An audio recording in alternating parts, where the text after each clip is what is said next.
அஸ்ஸலாமு அலைக்கும் வரஹ்மத்துல்லாஹி வரகாத்து.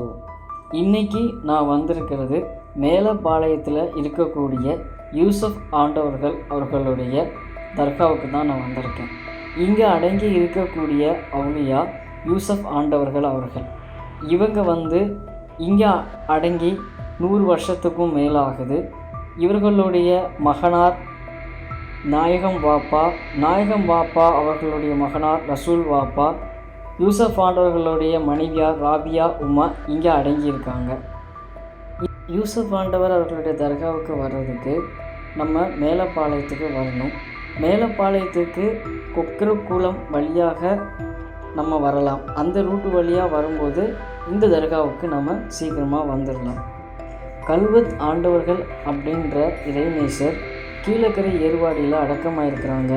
அவங்க அபூபக்கர் சித்திக் ரலியல்லாஹு தஆலா அன்ஹு அவர்களுடைய வம்சாவளியில் வந்தவங்க.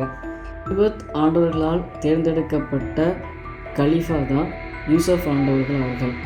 அவங்க இந்த மேலப்பாளையத்துக்கு இங்கே இஸ்லாத்தை பரப்பி இங்கே இருக்கிற மக்களை இஸ்லாமுக்கு கொண்டு வந்திருக்காங்க.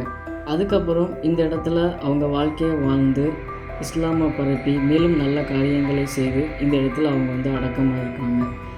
இந்த தர்கா மிகவும் பழமையான தர்கா. கட்டடங்கள் எல்லாமே புதுப்பிக்கப்பட்டிருக்கு.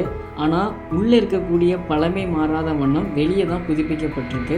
இந்த தர்கா பக்கத்தில் ஒரு கல்வெட்டு இருக்குது. அந்த கல்வெட்டில் என்ன எழுதியிருக்குன்னா, கல்வத் கலீஃபா நாயகம் முகமது யூசுப் ஆண்டவர்கள் ரவுலா ஷெரீஃப் 1989 அன்று கலீஃபா நாயகம் ஷேக் சையத் அப்துல் காதிர் அவர்களால் விரிவுபடுத்தி கட்டப்பட்டு ஹிஜ்ரி 1409 ரபியுல் ஆகிய 27 திறப்பு விழா செய்யப்பட்டது அப்படின்னு சொல்லி போட்டிருக்கு.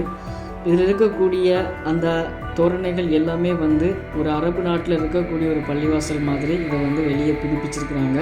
இந்த தர்காவுக்கு தங்க பள்ளிவாசல் அப்படிங்கிற பேரும் இருக்குது. அதனால் மேலப்பாளையம் வந்தோம் அப்படின்னா தங்க பள்ளிவாசலுக்கு போகணுன்னு சொன்னால் இந்த இடத்துக்கு நம்ம ஈஸியாக வந்துடலாம்.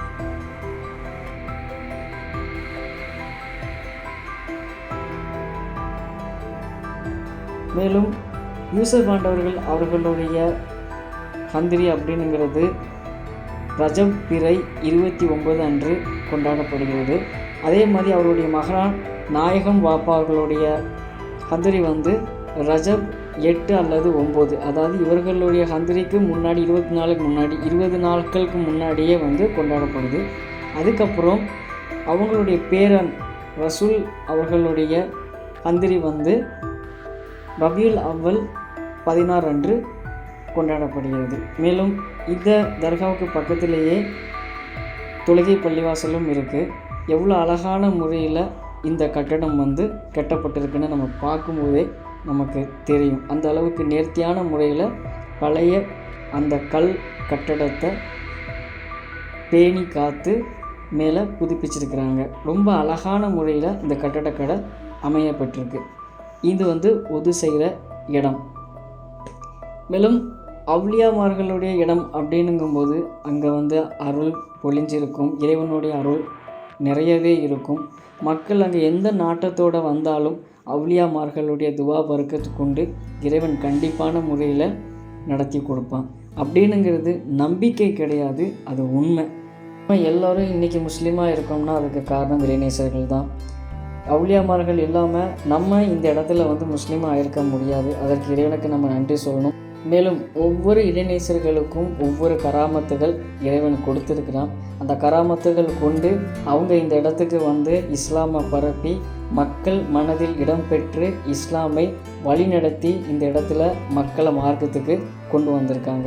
இப்படிப்பட்ட இறைநேசர்களை நம்ம மறக்கிறோம் என்று சொன்னால் நம்ம இறைவனை அவமதிக்கிறோம் என்று மட்டும்தான் அர்த்தம்.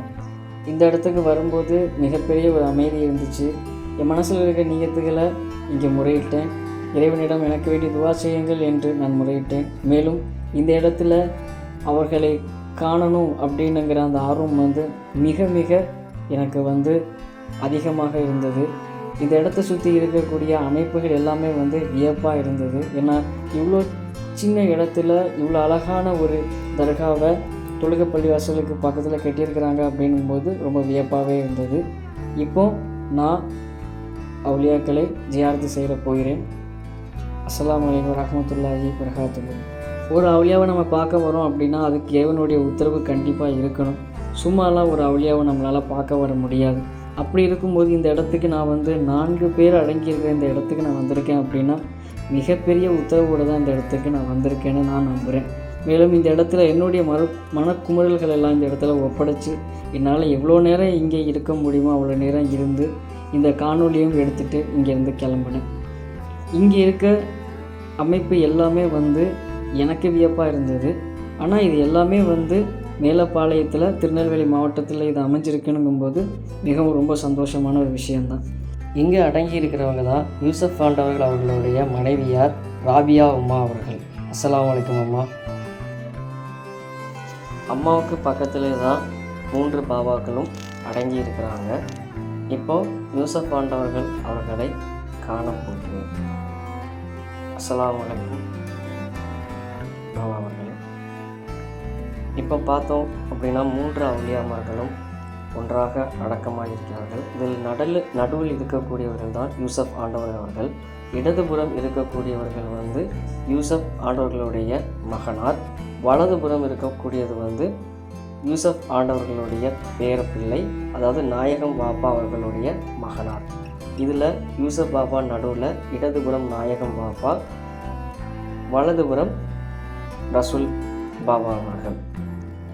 3 பேரும் இறைவனுடைய அருளை பெற்று இந்த இடத்துல இறைவனுக்காகவே வாழ்ந்து மறைந்து போயிருக்கிறார்கள்.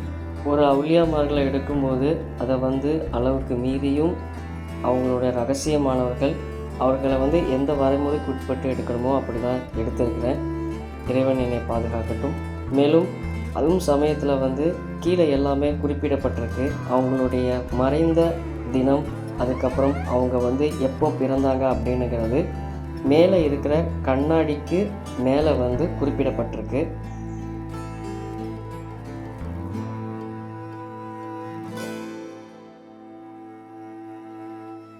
கண்ணாடிக்கு மேலே ஒரு பெரிய போர்டு இருக்குது. அந்த போர்டில் 3 அவுலியாமார்களும் எந்த தினம் பிறந்தார்கள், எப்போ மறைந்தார்கள்னுங்கிற விவரங்கள் இருக்குது. அதில் யூசப் ஆண்டவர் அவர்கள் எப்போ மறைந்தார்கள் அப்படின்னு சொன்னால் 1945 மறைஞ்சிருக்கிறாங்க. அது தெளிவான முறையில் இது எழுதியிருக்கு. மேலும் பிறப்பின் சம்மந்தப்பட்ட விவரங்கள் மேலே இருக்குது. அது ஜியாரத்து செய்கிறவங்க இங்கே தெரிஞ்சுக்கலாம். அல் ஹாஜ் சையத் அப்துல் ஹாதிர் தைகா ஷாஹிப் வாப்பா அல் வாரிபில்லா, இவங்க தான் இந்த பள்ளிவாசலுடைய அக்தாராக இருக்காங்க. இவங்க தான் ரசூல் பாபா அவர்களுடைய மகனார். இவங்க தான் இந்த தர்காவை நிர்வாகம் செஞ்சுக்கிட்டு இருக்காங்க. இங்கே இந்த தர்காவை எடுத்ததும், மேலும் இங்கே இருந்து அவுலியாக்களை தரிசித்ததும் எனக்கு மிகப்பெரிய குடிப்பணியாக இருந்தது.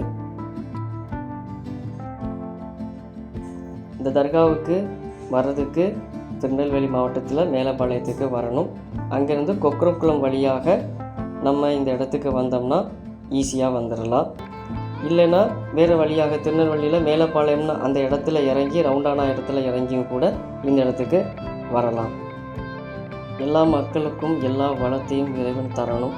மேலும் எல்லா அவுலியாமார்களை தரிசிக்கிற ஜியாரத்து செய்கிற வாக்கியமும் எல்லா மக்களுக்கும் கிடைக்கணும். மேலும் யூசப் ஆண்டவர்கள், நாயகம் பாப்பா, ரசூல் பாபா, ரசூல் அம்மா இவர்களுடைய துவா பரக்கத்து எல்லா மக்களுக்கும் சென்றடையணும். மேலும் இந்த தர்காவுக்கு உலகத்தில் இருக்கிற எல்லா மக்களும் ஜியாரத்து செய்ய வேண்டும்.